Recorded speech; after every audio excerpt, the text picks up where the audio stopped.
Salut les gens et bienvenue dans ce nouveau vlog de Mythic Strips. Aujourd'hui je vais vous parler du film Alien Covenant, mais pour ça j'ai déjà situé un peu mon point de vue, c'est-à-dire que je ne suis pas une fan de l'univers Alien. Je connais pas l'univers plus que ça, j'ai vu les autres films, mais ça s'arrête là. Voilà. Ça me semble important de le préciser. Si vous voulez l'avis de quelqu'un qui adore la saga Alien, qui connaît l'univers, je pense qu'il y aura bientôt plein de vidéos sur YouTube de personnes qui sont dans ce cas, qui vont reparler du film du point de vue d'un fan de la saga Aliens. Moi, c'est pas mon cas, donc je vais vous parler du film en tant que film. Donc, ça commence déjà assez mal parce que de tout le film, je ne suis pas rentré dans le film. À aucun moment, à aucun moment j'étais dans le film. J'étais en train, à chaque fois je me suis dit, je suis en train de regarder quoi là. Je me suis ennuyé pas mal, mais surtout à aucun moment, j'ai regardé les films sur lesquels je m'ennuie, mais tu rentres un peu dans l'intrigue. Là non, parce que il y a eu tellement de choses qui m'ont empêché de rentrer dans ce film que voilà. Voilà, je suis pas rentré. Donc, je vais essayer de les énumérer un petit peu les unes après les autres.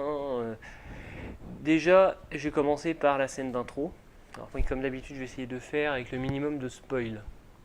Mais du coup, vous parlez de la scène d'intro. Alors, cette scène d'intro alors, on m'a expliqué que ça se passait avant le film Prometheus. Moi, personnellement, en tant que pas spécialement grande fan des Aliens, j'étais un petit peu en mode c'est quoi cette intro?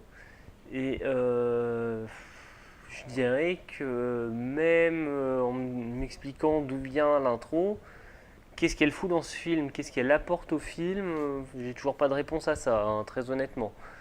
Donc déjà ça commence mal parce que l'intro je ne l'ai pas du tout raccordé au film. Enfin, si ça parle d'un personnage qu'on voit à un moment dans le film, mais voilà l'intérêt de cette scène, mis à part faire du fanservice, je vois pas.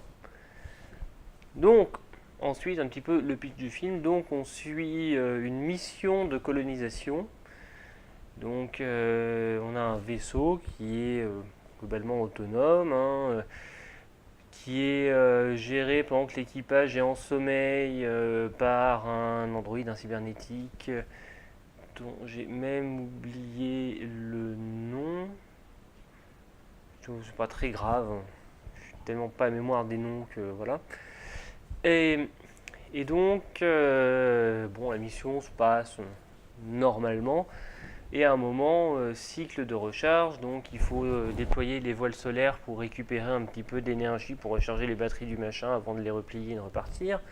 Et là, il y a une éruption de neutrinos ou un truc comme ça qui déchiquette les voiles solaires, ce qui fait que d'urgence, on va réveiller l'équipage qui va reprendre la main pour faire la maintenance, etc. Jusque-là, ça va.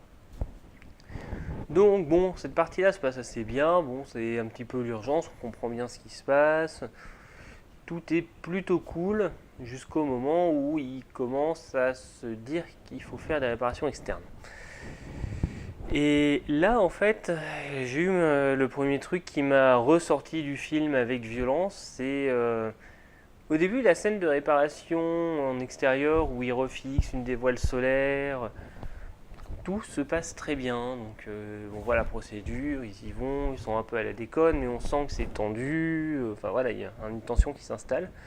La réparation se passe bien, ils décident donc de rentrer dans le vaisseau. Alors déjà, j'ai pas compris, en fait ils sont, je crois, globalement vers l'avant du vaisseau, il y a des espèces de grands mâts qui partent, le vaisseau c'est un espèce de grand I, puis les voiles solaires ça fait un carré, fait une sorte de crête en carré, voilà. Et donc eux, ils sont au bout d'un mât comme ça. Et donc, comment vous expliquer ça? Pour retourner dans le vaisseau, a priori, l'entrée la plus proche, c'est d'aller vers le nez du vaisseau. Voilà, donc, comme ça.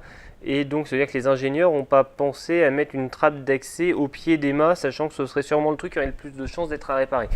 Ça, bon, qu'importe. Et donc, le gars, donc on est dans l'espace, hein, milieu hostile, on est en 2017, le signale. Donc l'ASF a tendance quand même à considérer que cet espace est un milieu hostile et les équipages qui sortent dans l'espace font très attention. Donc là, qu'est-ce qui se passe? Qu'est-ce que fait notre membre d'équipage pour rentrer? Eh ben, il va nager dans l'espace avec sa petite combi spatiale à jetpack pour aller sur le nez du vaisseau. Alors moi, c'est un truc qui m'a déjà gêné. C'est déjà quand je l'ai vu partir comme ça, là, il y a une sorte de triangle rectangle, lui il prend l'hypoténuse, où il est accroché à rien, du coup il est totalement dans l'espace, il est désolidarisé du vaisseau. Moi déjà ça m'a gêné, parce que je me suis dit, mais putain, attends, on est dans de la SF, on est... Je vois pas quel film à l'heure actuelle ferait ça, très franchement. Et donc, ce qui devait arriver arriva, une vague d'interférence, le gars perd le contact avec le vaisseau pendant un petit moment, c'est un peu la panique. Et donc là, ça m'a vraiment sorti du film. Parce que il justifie le fait que le gars ait perdu le contact, parce qu'ils disent c'est normal, il est sorti de la zone des brouilleurs du vaisseau. Il est sorti de l'espace dans lequel on brouille les ondes justement pour qu'il n'y ait pas d'interférence. Donc ça veut dire que les gars qui ont fait le film ont pensé qu'il y avait des interférences possibles dans l'espace, que du coup c'était dangereux de s'éloigner. Ils y ont pensé. Mais leur personnage, qui est conscient de ça, vu que les personnages en parlent, décide quand même, what the fuck, au lieu de longer le vaisseau pour rester en sécurité. Ça m'a vraiment sorti du film, parce que je me suis dit, putain, mais... Alors, soit ils sont vraiment très mauvais. Je veux dire, c'est l'équipage. À ce niveau-là, déjà, c'est alerte branquignol. Très franchement, ils sont vraiment très mauvais. Ou alors, c'est vraiment un truc forcé pour que le gars ait une raison de capter le message qui amène à tout le film, qui amène au final tout le film à exister. Et ça aussi, ça me gêne. Dans les deux cas, ça me gêne. Parce que au final, ce message, il aurait pu être capté de plein d'autres façons. Il aurait pu être capté vraiment de plein de façons. Il aurait pu attirer l'attention de l'équipage de plein de façons différentes. Il a fallu que l'équipe qui a fait le film choisisse cette méthode, qui est de dire, notre membre d'équipage, il fait un truc débile, et il est conscient que le truc qu'il fait l'éloigne de la zone de sécurité dans laquelle il peut être en extérieur du vaisseau, mais il le fait quand même. Non. Putain, c'est un vaisseau colonial. L'équipage, là, à ce moment-là, l'équipage du vaisseau, je crois que c'est une vingtaine de personnes, un truc comme ça, ils sont responsables de la vie de 2000 colons en hibernation, plus plein d'embryons, etc. Et non. Juste non. Rien que ça, c'est non. Voilà. Donc, on passe ça, on oublie un peu, donc il regarde le message, il découvre que c'est de la musique, du coup intrigué, il décide de trouver la source. Ah, c'est une planète potentiellement habitable, pas loin, donc ils vont voir. Là, rien à dire, t'es en mission de colonisation, t'es au milieu de nulle part dans l'espace, tu tombes sur un message que tu comprends, qui te rappelle ta culture, qui est à petit détour d'une semaine. Une semaine de détour, sachant qu'il te reste encore des années de voyage à faire.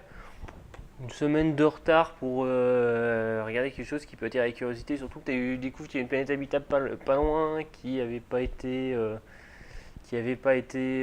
repérée avant, etc. Bon, ça vaut le coup. Donc là-dessus, rien à dire. Donc ils arrivent au niveau de la planète, où là déjà c'est un petit peu la dèche, parce que au final, il découvre que la planète est une espèce d'énorme tempête permanente au niveau de l'atmosphère de la planète, une énorme tempête permanente, ce qui fait que descendre, c'est un peu galérique. Je rappelle, ces gens sont conscients qu'ils ont 2000 personnes, ils sont responsables de la vie de 2000 personnes. Tout l'équipage en est conscient. Il le rappelle régulièrement. Non, c'est très important d'avoir ça en tête. très très important parce que vous allez voir. Et donc, je suis désolé, ça va spoil, là, du coup, il décide d'aller sur la planète. Donc, alors je rappelle la situation. Ils ont une seule navette pour le vaisseau. Déjà, bon. On va dire que leurs ingénieurs étaient des débutants qui ne pensaient pas qu'il pouvait y avoir des ratés, que ça pourrait être bien d'avoir une navette de secours au cas où la navette ait un problème, d'avoir une deuxième navette. Non, ils ont ingénieurs, colonisation spatiale, YOLO, pas de problème. Problématique déjà, mais bon. Ça, à ce moment-là du film, on ne sait pas qu'ils sont qu'une seule navette. Donc, ils prennent une navette. Alors, on rappelle, on a 20 membres d'équipage qui décident d'aller explorer une planète qui n'a pas été découverte avant. Ils sont en orbite, ils ne peuvent pas avoir de vrais relevés topographiques pour une raison très bête. C'est que à cause de la tempête comme ça, ils ne peuvent pas faire leur relevé topographique de qu'est-ce qu'il y a en bas, de qu'est-ce qu'il y a en dessous comme ça, mais ils décident quand même d'y aller en sachant qu'en plus la tempête elle va causer des interférences pour la radio. Donc, dans ces cas-là, on a une vingtaine de membres d'équipage. Qu'est-ce qu'on fait? On en envoie 17, on en reste 3 sur le vaisseau.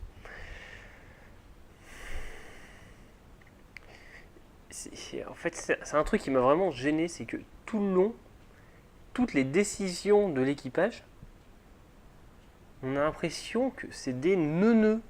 C'est des putains de débiles. C'est des gars qui prennent les décisions les plus irrationnelles du monde. C'est même pas une question de décision irrationnelle, c'est une question même pas, il n'y a même pas de réflexion, de justification. Il n'y a rien. Non, t'as 20 membres d'équipage, t'as 2000 personnes sous ta responsabilité. T'envoies pas 17 personnes sur une planète, sachant que déjà tu vas galérer pour communiquer avec une fois sur la planète, que tu n'as pas les relevés topographiques, qu'il y a une tempête qui fait que tout peut mal se passer. En gros, là, ils prennent le risque de perdre l'immense majorité de l'équipage pour explorer une planète qui était vaguement sur le chemin. Pour une mission de colonisation. C'est tout le long du film, je me suis dit, putain, mais c'est des irresponsables, ces gars. Cet équipage, c'est des putains d'irresponsables. Et, du coup, ils arrivent sur la planète, donc ils décident. Alors, a priori, la navette a un petit peu souffert, du coup, il faut qu'il y ait quelqu'un qui reste au niveau de la navette. J'ai envie de dire, heureusement qu'il y a quelqu'un qui reste au niveau de la navette pour surveiller, qu'il n'y ait pas de problème, etc. Donc, il y a quelqu'un qui reste au niveau de la navette pour réparer. Ils sont un gros paquet. Ils sont. Ça fait peut-être pas 17. J'essaie de compter. Non, ça il devait être pas. Alors. Oh, j'en sais rien. Ils sont nombreux. En tout cas, même s'ils sont 10, tu fais pas descendre 7 personnes. De toute façon, non, ils étaient peut-être 15. Peut-être juste 15, enfin un truc comme ça. Enfin, qu'importe. Du coup, il y a encore un bon peloton de personnes qui arrivent au sol. Ça faisait pas. Attendez, je vais essayer de les compter. Bah non, il va être 15 en tout. Il y en a 3 qui sont restés. Il y en a un qui est mort pendant l'accident. Et du coup, il y en a 11 qui sont descendus. Enfin, ça change rien au problème. Et du coup, il y a un groupe qui va aller explorer, essayer de trouver la source du signal, pendant qu'une meuf seule reste pour faire les réparations. Là, on continue dans le... Enfin, je sais pas, laisser au moins 2 personnes. Les gars, vous êtes plein, laissez au moins 2 personnes. Ça sent... Enfin, dit comme ça semble logique. Et non, une seule personne reste au niveau du vaisseau pour faire les réparations. En plus, bon, il y a du coup le chef, le capitaine là, qui dit alors faut bien que la navette soit en isolation, machin, tout ça. Du coup, la meuf qui fait les réparations, elle laisse toutes les portes grandes ouvertes.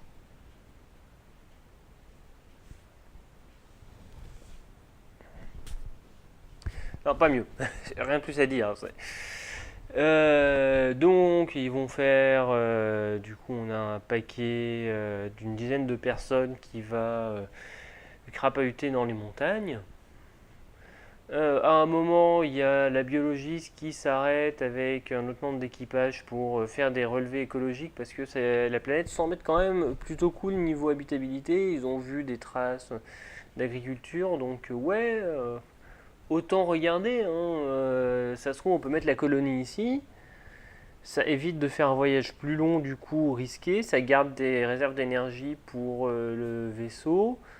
C'est pas, voilà, c'est pas dénué d'intelligence, c'est pas dénué d'intérêt, c'est pas totalement stupide jusque là. Donc il reste à deux, ce qui fait qu'il y en a encore 8 qui continuent à faire aller se promener.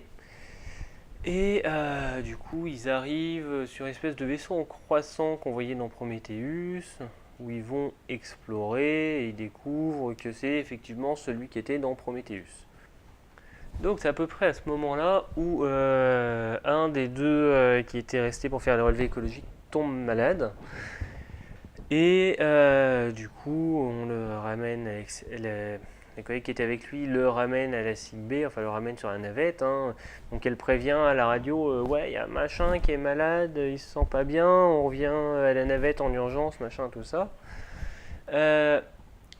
Et au fur et à mesure, justement, ça met un certain temps pour qu'il vienne. Il se met à cracher du sang. Qu'elle prévient, ouais, il commence à cracher du sang, tout ça, tout ça. Et donc, la meuf là qui était, alors c'est Faris, il me semble, qui était restée au niveau de la navette, toute seule comme une grande. Bon, elle commence déjà à paniquer. Bon, ça, à l'arrière, ça peut se comprendre, mais elle parle d'un protocole de quarantaine, donc ça veut dire que ça a été pensé à un moment. Sauf que pour l'accès à la sick bay, en fait, il n'y a pas d'accès à une zone de quarantaine sur la navette. C'est une navette de colonisation spatiale. Ils vont sur une planète dont ils ne connaissent rien. Ça semble logique de se dire que la navette qui va déposer les gens sur la planète est une zone de quarantaine. Et un truc de quarantaine prévu pour, justement.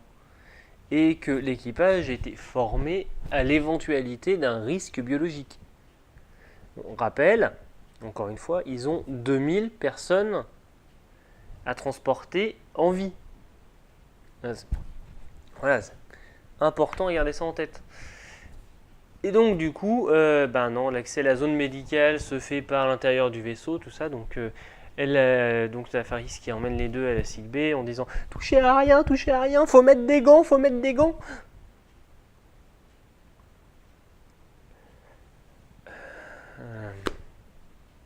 Non. Non, alors meuf, t'as été prévenu que t'avais un malade qui arrivait. Déjà, qu'est-ce que tu fais encore en t-shirt et en tongs? Pas tout à fait, mais dans l'idée, qu'est-ce que tu fous encore avec des zones de peau découvertes? Alors ok, on est dans un alien, c'est pas ça qui va les protéger, mais eux, ils savent pas qu'ils sont dans un alien. Ils savent pas qu'ils sont dans un film avec des xénomorphes qui vont tous les tuer. Eux, ils sont en train de coloniser, d'explorer une planète potentiellement colonisable, et ils ont un risque biologique. Tu t'équipes intégralement, je veux dire, t'as pas de symptômes, tu t'équipes pour ne pas choper la saloperie du gars qui ramène une saloperie. Pour le mettre ensuite en quarantaine. Bon, elle le met en quarantaine dans la sick bay, sachant qu'il a pu poser d'éventuels germes dans tout le vaisseau parce qu'il a dégueulé dans tout le vaisseau sur le trajet. Et puis là, on arrive à la scène comique. Putain, non, sérieux. Oui, dans ce film, il y a une scène comique. Dans ce film, ils nous ont posé 2 fois le gag de la peau de banane. On a 2 fois ce gag de la peau de banane.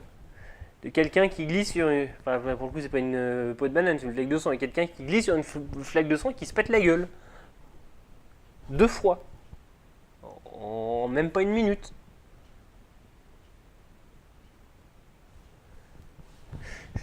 C'est pas censé être un film comique. Qu'est-ce que ça fout là? Et du coup, on a encore tout un truc qui m'a ressorti du film totalement. Il faut dire ce qui est.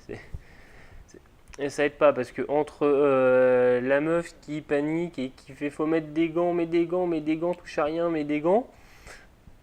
Oui, c'est pendant quasiment tout le temps où elle emmène à la sick bay, etc. Elle fait que dire ça. Et je glisse sur une flaque de sang, première fois. Deuxième perso qui arrive, je glisse sur la même flaque de sang. Alors à partir de là, tu peux plus récupérer, c'est plus possible. Et donc, qu'est-ce qu'on a comme information à ce moment-là?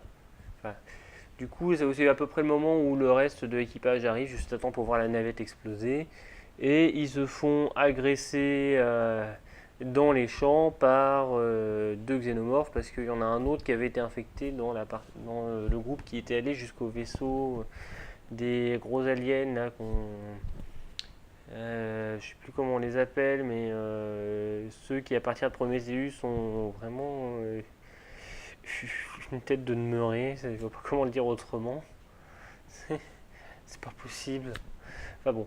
Donc, du coup, on a deux xénomorphes qui font un petit festin histoire de limiter le nombre de survivants restants, ce qui fait qu'au final, là, on est à peu près, je pense, peut-être au milieu du film, j'en sais rien. J'en sais trop rien. Sur les membres d'équipage, on en a 1, 2, 3, 4 qui sont à peu près nommés importants. Il y en a une qui est morte d'ailleurs. Enfin, les autres, on a peut-être leur nom, mais j'ai pas spécialement fait gaffe. Voilà. Et de là, du coup, il nous reste, on va dire, 7 membres d'équipage. Donc, on en tue 3, comme ça, il reste 4 membres d'équipage. Plus que 4, hein.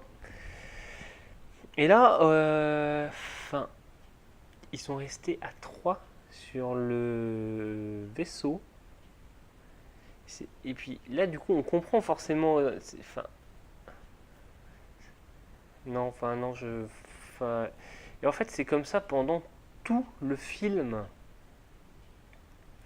Donc après, on retrouve David, donc l'androïde qui était dans Prometheus, le premier androïde, tout ça. On découvre que c'est lui le grand méchant qui crée les xénomorphes pour faire des expériences génétiques parce que ça l'éclate. Le reste de l'équipe qui était au sol meurt, il en reste plus que 2 pour remonter sur le vaisseau. Enfin, voilà, c'est... Et en fait, de tout le film, chaque fois que j'ai commencé à rentrer dans le film, je me suis mangé un truc qui m'a fait non mais c'est pas possible. C'est pas possible. Ces gens sont incompétents, pas entraînés, et surtout gravement incompétents. Et on leur a confié la vie de 2000 personnes. Alors, il me semble que dans le film, à un moment, ils parlent de simulation, etc. Mais je sais pas, ils ont fait 1 heure dans un simulateur façon balade spatiale touristique simulator, un truc comme ça. Non, parce que là, clairement, c'est la façon dont ils craquent, dont ils réagissent, etc. Ils n'ont pas été formés, ou pas assez. Enfin, c'est n'importe quoi. Non, c'est pas possible. Même en comptant le stress, la panique, etc. Justement, c'est le principe des simulations dans ce genre de cas, c'est de te préparer à des scénarios bien plus catastrophiques que ça. Oui, ok, c'est des xénomorphes, c'est catastrophique, machin, tout ça, mais normalement on te prépare à, je sais pas, de te préparer, je sais pas, t'arrives sur la planète, elle explose, tu dois réévacuer les colons rapidement, t'arrives sur la planète, il y a un risque biologique, il y a la moitié de la population qui va mourir si tu suis pas les procédures, voilà. Voilà, c'est normalement on te met des niveaux de stress qui sont, tu vois, je peux pas concevoir en fait que tout ce qui va pas dans ce film, en fait, tout ce qui va pas dans ce film, c'est les colons, l'équipage du vaisseau là, du Covenant, qui est censé être un vaisseau colonial. c'est des putains de guignols. C'est juste ça, c'est des guignols. Ils sont incompétents. Ils sont nuls. Non, voilà, en fait, c'est... Enfin... Ils ont le niveau de compétence que... Enfin, non, je vois pas. Ouais, ils savent piloter, mais c'est tout. Ils savent pas penser. Ils savent pas réfléchir. C'est à croire qu'ils n'ont jamais eu de... Enfin, qu'ils prennent pas leur truc... Enfin, je sais pas. Je vois rien qui puisse expliquer qu'on a pris ces guignols pour les mettre là-dedans. Ou alors c'était les seuls volontaires parce que personne d'autre veut faire de l'exploration spatiale. Et du coup, ils ont pris 2000 fous furieux là qui disaient bah, on va aller dans l'espace, c'est cool. Ils ont mis en hibernation, ils ont pris les moins tarés de la bande. Et puis voilà. Et sur Terre, tout le monde fait ah non, non, non, nous l'espace, on n'y met pas les pieds, on n'est pas cons. Mais même ça me semble pas cohérent. Je vois pas d'explication cohérente. En fait, c'est ça le problème que j'ai, c'est que à aucun moment j'ai vu d'explication cohérente. Donne un coup dans le micro, désolé. À aucun moment j'ai vu d'explication cohérente aux réactions de l'équipage face aux situations qu'ils affrontent. Il y a quelques moments où on peut comprendre, comme on va explorer la planète. Bon, on peut comprendre, mais la répartition des équipes pour aller explorer la planète est mauvaise. Voilà, il n'y a pas de, c'est pas excusable, c'est mauvais. Il y a des défauts de communication entre ceux qui sont au sol et ceux qui sont en orbite. Donc du coup, ceux qui sont en orbite décident d'aller chercher ceux qui sont au sol. Bon, ça peut aller. Mais du coup, ils ont été exposés à un truc pathogène. À aucun moment, ceux qui étaient au sol sont mis en quarantaine à leur retour.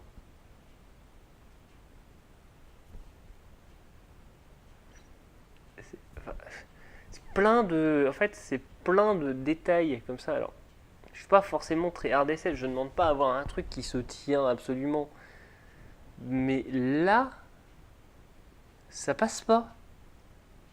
Ça peut pas passer parce que putain, ces gens-là qui font autant d'erreurs stupides,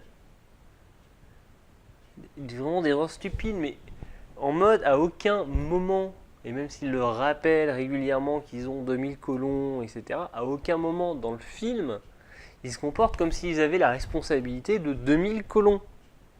À aucun moment. Donc voilà. Et en fait, c'est tout ça qui m'a fait que j'ai pas pu rentrer dans le film. En fait, je peux même pas parler du jeu d'acteur parce que j'étais tellement outré par c'est pas forcément de l'incohérence. C'est-à-dire que si tu pars du principe que ceux qui colonisent l'espace sont des gros neuneux, c'est cohérent, tu vois. Mais voilà, j'ai été tellement outré par tous ces petits détails qui, au final, s'ils avaient été mis en place, auraient pas gêné d'avancer le film. Ça aurait pas gêné de dire que le message il n'a pas été reçu parce que le gars il était en train de faire le touriste dans l'espace, mais il a été reçu par un autre équipement du système. Et du coup, il y avait d'autres façons pour que le message soit reçu. Le xénomorphe, il aurait foutu la merde dans le vaisseau pareil s'il avait été mis dans une zone de quarantaine. Là-dessus, ça aurait été pareil. Sauf que ça aurait été plus cohérent. Je veux dire, dans le premier Alien, Ripley interdit à un mec de monter dans le vaisseau pour moins que ça. Donc voilà, c'est pas ça. C'est en fait les éléments qui choquent, enfin qui m'ont moi personnellement choqué. C'est vraiment des éléments que les mettre en place, ça aurait pas gêné l'avancée du film. C'est vraiment ça.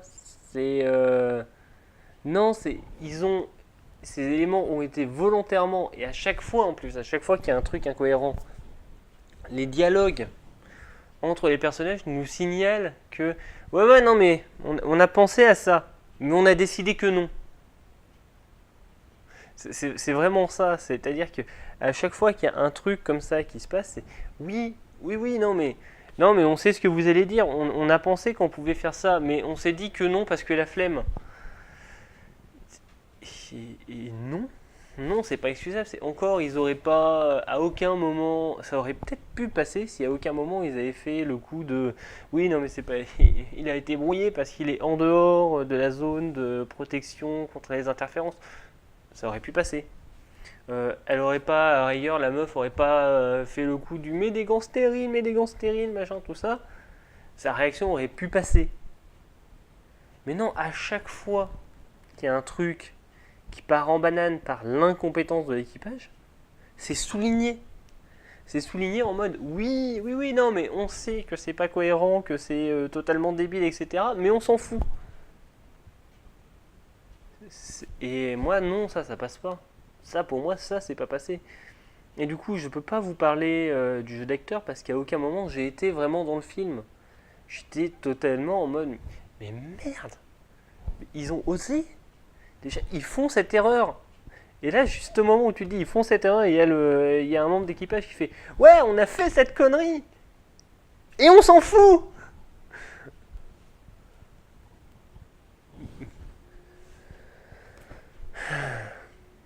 Et le twist final. Est-ce que je peux parler du twist final, bon, qui était twist final plus qu'attendu, hein, vous attendez pas à être dépaysé. Mais c'est surtout, moi il y a quand même un truc qui m'a gêné dans le twist final. Alors attention, hein, coupez là, ça va spoil. Putain, alors David, qui est censé quand même avoir disparu il y a plus de 10 ans avec son créateur, a des codes d'accès cachés dans un vaisseau colonial qui existe 10 ans après.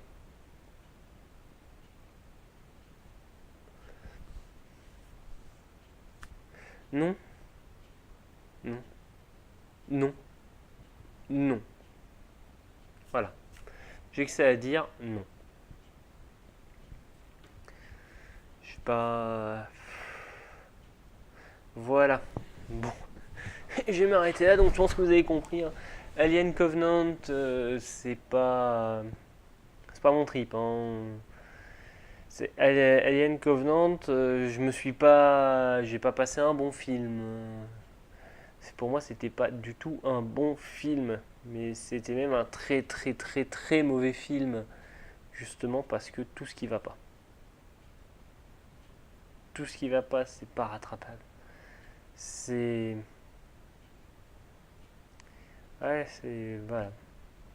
Bon, faites-vous votre avis, mais voilà, pour ma part, c'est vraiment ça. J'ai été choquifié par le je m'en foutisme, que ce soit des scénaristes ou des producteurs ou je sais pas qui dans la chaîne de création de ce film a mis ce je m'en foutisme en place, mais pour moi, Alien Covenant, c'est du je m'en foutisme et du je prends le spectateur pour des clichés. Et je l'assume. Enfin, moi, c'est comme ça que je l'ai vécu. Bon, c'est tout pour aujourd'hui. J'espère que ce vlog vous a plu, hein. Si vous n'êtes pas d'accord avec moi, si vous avez des trucs à rajouter, n'hésitez pas, les commentaires sont là pour ça. Partagez la vidéo si elle vous a plu, hein. Le petit pouce vers le haut, abonnez-vous à la chaîne. Un gros merci à tous les tipeurs pour votre soutien. Des gros bisous et à très bientôt pour une nouvelle vidéo.